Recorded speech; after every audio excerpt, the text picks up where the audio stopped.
Hi everyone, I'm Rowan Jang. I'm the co-owner of MiTribe Media. We're a multimedia entertainment company and our goal is to grow and support the Vancouver independent film, television, and music industries. Now, I've been a producer for about 5 years, but I didn't start as a producer. I actually started as an actor. Now, I'm entirely a self-taught producer, so all the things I've learned about producing over the years, I've learned by just repeating, learning on the job, and making mistakes and learning from those mistakes. And what I've had over the years is various people who are also actors or maybe writers or directors who are on the creative side of things wanting to make their own work. They're tired of waiting around for big US networks to give them jobs, and they decide to go out and create their own projects. Well, good for you, first of all. If that's the boat that you're in, that's the first step.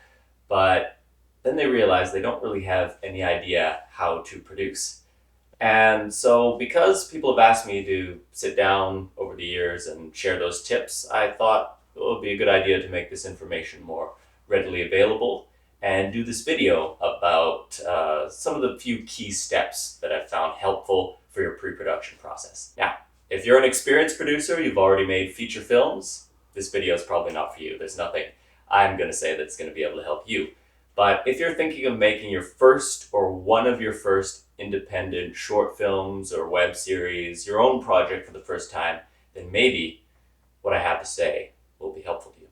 So let's start with some of the simple pre-production steps.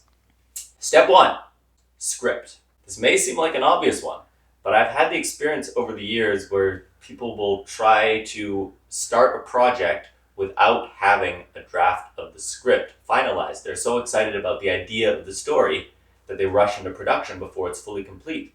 You need to make sure you have a good, solid draft of the script ready, almost locked. There will obviously be ways it can evolve leading all the way through to production, but you want to make sure you have it mostly locked before you start pre-production, because the script, that's the Bible of your film. And any small changes can really affect everything from budget to art department to the look of the characters. So make sure you have that good, solid draft of the script ready first. Step 2, budget. Now, this is a very important one. Oftentimes, I'll see newer filmmakers who are just so excited about their idea and don't really have a concept of what it's going to cost to make this film. Even the smallest of shoestring budget films, if you want it to look good, if you want it to look professional, it's probably going to cost a few $1,000s at least. So you want to make sure that it's properly budgeted for. Don't go into production saying, I'm going to pay whatever it takes. Have a ceiling. Know how much money you can spend. Know how much money you are willing to go up to and how much you cannot go over. And you may be surprised about some of the things you'll have to spend money on if you're a newer producer. You may or may not be paying people. You may or may not be giving an honorarium to your cast and crew. But even if you're asking people to volunteer their time for a couple days, you will need to feed them. So budget for food, budget for snacks, and at least one full meal throughout the day. There's also going to be all the set deck, the art department. Don't skimp on that. That's very important. You may sometimes need to rent a location. It may not always be in a garage. Maybe you'll need an office space or some kind of studio, and be prepared to have to pay a little bit in rent and maybe a damage deposit to whatever location you may end up using. One thing that I find that people tend to skimp on in indie film and not realize the value of is sound. A sound mixer is going to need a kit fee to make sure they can provide the good sound equipment for your film, because if your film doesn't sound good, it can look amazing, but if it doesn't sound good, that's going to be a big problem.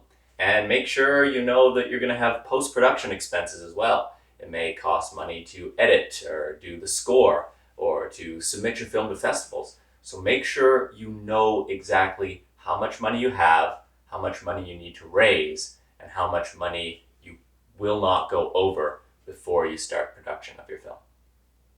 Step 3, location and dates.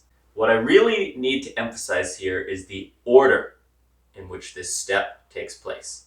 You should probably pick your location and dates after you've budgeted your film, but before you've cast your film and locked your crew. And there's a very important reason for this. You see, you may have a core team that comes with you for the filmmaking process. You may have a director and a DP and a writer, a few of you who are really well connected and who are making this film together. But for much of your crew and for much of your cast, you're going to need to go through a process of finding people. Now, if you do that before you lock your location and dates, then you may have difficulty finding a location and a date that works for everyone. So you want to make sure you know where you're shooting and when you're shooting before you find people. Because otherwise then you'll cast your film and then people say, oh, well, actually that date doesn't work for me, and you'll end up having to do recasting or finding crew positions. It's good to build your cast and crew around the date and the location that you know you're going to shoot. So for location and dates, all I can say is try and make it as convenient as possible for everyone. Try and make it a nice central location. You may not always be able to do this, but the closest you can do to this, that's the best. And a date, try and make it as far in the future as you possibly can without impacting the creative flow of your film, because you don't want to be scrambling. And as indie filmmakers, we've all had the experience of scrambling to meet a deadline to make a film. And that can be a good experience. But if this is your project, you want it to look good, you want it to be a product you're proud of, give yourself the time you need to prepare. But the most important thing with that step I can emphasize is location and dates comes before you fill the rest of your cast and crew. So you build your cast and crew around that date. This is when we're shooting. If you're coming on board this project, you have to be available at that time. Step 4, filling in the rest of your cast and crew. Now, as I mentioned earlier, you may have a core team, but you're going to need to fill lots of other positions to get your film made. Now, there are many ways you can meet people. There's various industry networking events. Raindance Vancouver does a great one called the Booze and Schmooze. There's also various Facebook groups like the Vancouver Independent Film Crew and Actors in Vancouver, where you can share information about your project. Now, when filling the rest of your cast and crew, I think it's important to pick your people based on 2 criteria.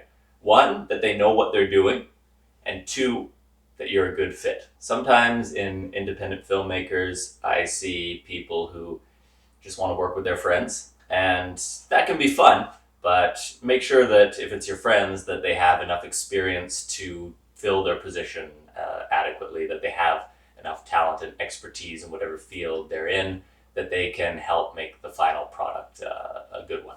When doing casting, I think it's quite important when you run auditions to approach auditions with an open mind. Don't already have someone cast in your mind, and be open to picking the person that you haven't worked with before. That's very key. Sometimes they can bring a whole new perspective, a new take on a character that you hadn't thought of before. When filling crew positions, yes, make sure you review those resumes, review those reels if they have them available, and make sure you're filling people who have a good idea of what your project is, what your film should look like, and also have the expertise to pull it off. Sometimes that's your friends, but be open to it not being your friends, and be open to meeting new people through the filmmaking process.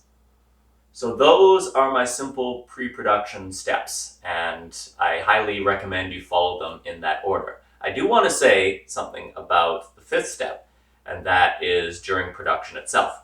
Now, on an independent film, everyone wears multiple hats. It's not like a union show where everyone has their one very clearly defined responsibility, and if you do anything in someone else's department, that actually might cause problems with different rules, different union rules, different pay rates, and things of that sort. In an indie film, everyone kind of contributes to various different departments, and when you're the producer, you contribute a little bit to all of them.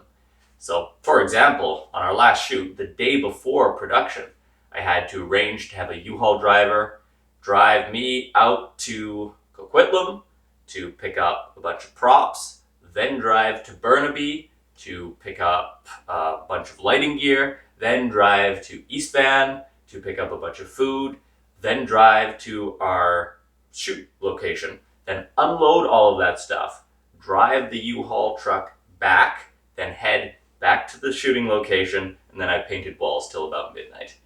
It's a lot of work, but it's worth it, and it's necessary if this film is your film, your passion project.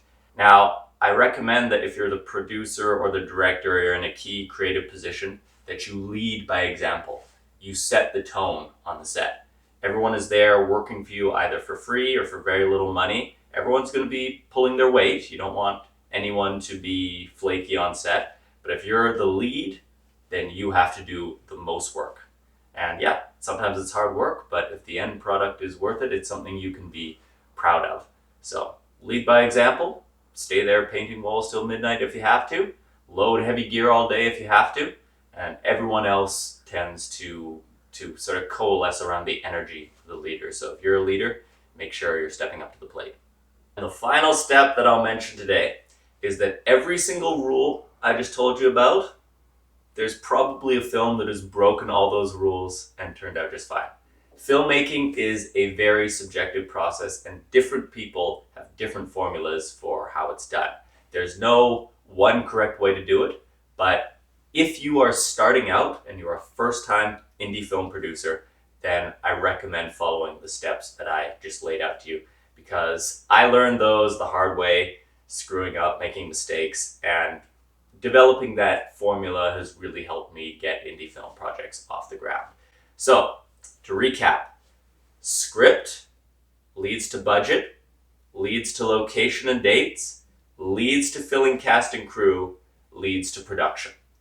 Those are the 5 key steps, and I highly recommend doing them in that order. The order especially has helped me make indie films over the years. So, I hope this video has been helpful to you. I'm Rowan Jang, once again, MiTribe Media, and if anyone has any further questions about it, please feel free to reach out. I'd be happy to meet with you to talk about independent filmmaking, because it's what I love.